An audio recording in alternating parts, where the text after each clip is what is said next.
I's dotted, so we can make sure we put on a good showing this weekend. Talk to me. What y'all guys got? Yeah, Bryan, Cameron with the Courier Journal. Obviously, UCF, another kind of up-tempo, fast-paced offense similar to Ole Miss. How much do you learn from the Ole Miss film that you think can help you guys against Central Florida on Friday? Well, I think the first and foremost thing is that, our guys understand now that they can't try to see too much, okay, and that they got to make sure they get all cleats in the ground, 11 cleats in the ground in order for us to execute and see what we're supposed to see and not try to see every swinging thing that's on the football field. And I think that's what's going to help us this coming up weekend, and that the guys understand, hey, listen, we preached it and preached it going into the Ole Miss game. But I think once you get into that game type environment, reality sets in and it's like, oh, it is going really, really fast. So we got to get the call. We got to see what we're supposed to see immediately and just line up and play. So I think that's going to help us right there, Cameron, going from game one to game number 3. And I think we made strides in that last week, even with EKU trying to go fast a couple of times. So that helped us. Bryan, this is Kent with WHAS 11. Are you just kind of referring to there's a lot of things that your defenders are looking at as far as what the offense is doing pre-snap? You just need to focus on what you're supposed to be looking at? Absolutely. That's the biggest thing is, our guys, they're really sharp kids. And, and we give them tips and reminders and things of where, hey, in this certain formation, these are some of the things they like. And I think that first game, they try to see every formation, every key. They're looking at motions when they're not supposed to look at motions. They're looking at, zone read concepts when they are wall carrier and should be wall carrier number 2 receiver. And that's when they was hitting the pop pass on us.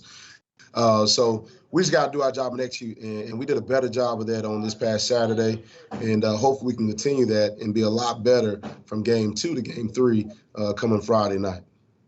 Hey, Bryan, it's Matt McGavick with Sports Illustrated. Obviously, UCF has a really good quarterback in Dylan Gabriel. What kind of challenges does he present, number one? And two, having faced a similar style QB in Matt Corral, can you draw any lessons from that game and kind of apply to the UCF game? Well, number one, Matt's a Heisman Trophy candidate. I mean, that kid is, he's unbelievable. I mean, he may be one of the best that I've gone against personally, since I've been coaching. And he knew where to go with the ball immediately, once he saw what he needed to see, quick release. And he was on point with every single ball, besides some of the ones that we batted. So he's no doubt an NFL quarterback. I think Dylan is similar to a certain extent. And Dylan is a veteran quarterback that's seen a lot, very poised in the pocket.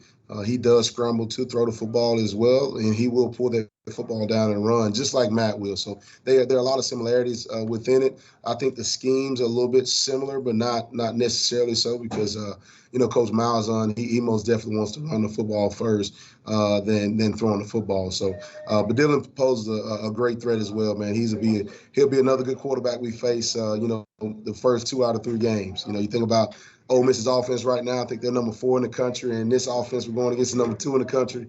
I told Coach Sapp, man, you making my hairs even grayer, man. And just, we're going up against these type teams. But a great challenge, and we look forward to it. Hey, Bryan, Michael McCammon from Cardinal Authority. Tell me about Yaya and how his progression has been this year. There was a lot of expectations for him coming in this year, which probably isn't fair. But what do you think about his performance through 2 games, as well as Ashton, playing behind him? Well, I think with Yaya, man, we hardly ever talk about. We try not to talk about injuries, and I think leading up into that first game, he was dealing with a lot of back issues, and having to sit out a little bit, practice wise, and dealing with some things as far as hydration goes as well. But going into that first game, he had some real back issues that he was dealing with. So I think right now he's getting back to shape and form to where he can be as dominant force as what we're hoping for him to be in that first game. But I think it's just health wise with him early on, and I think he's back to where he needs to be. But he's going to be fine, and we look forward to big things for him. I think Ashton, he's performing above our expectations.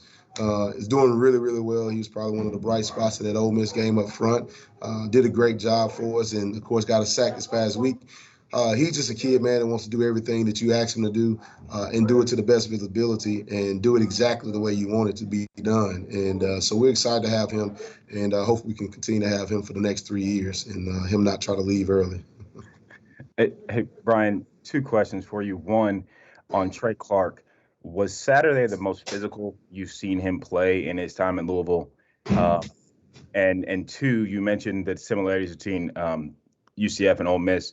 It seemed like the Ole Miss game, like you guys were letting them have you didn't want to give the big play. You were letting them have stuff inside, but missing tackles that sprung to big plays. Do you feel like you guys have helped clean that up a little bit since then? Yes, I'll start with your second part of your question. Yes, we didn't want to give up the big play, and looking at their film the previous year, that's the one thing that they wanted.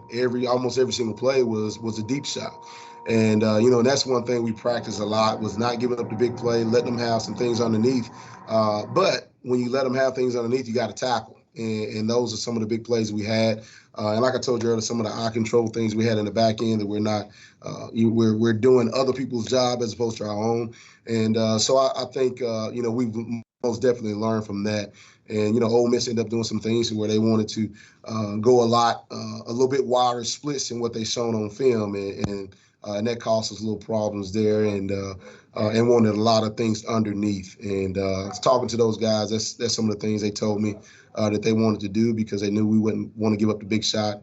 And that's something that they struggled with last year was drop 8. And so they did a lot of research and trying to figure out what was the best way to attack drop 8s. And I thought they did a really good job, and we just didn't execute as well. Trey Clark, on the other hand, yes, I think that's probably one of the most physical games he's played. And he was on point, and he was even on point the Ole Miss game. The times they came his way, he was right there, made plays, and even on tackles. I don't think he had a missed tackle in the Ole Miss game.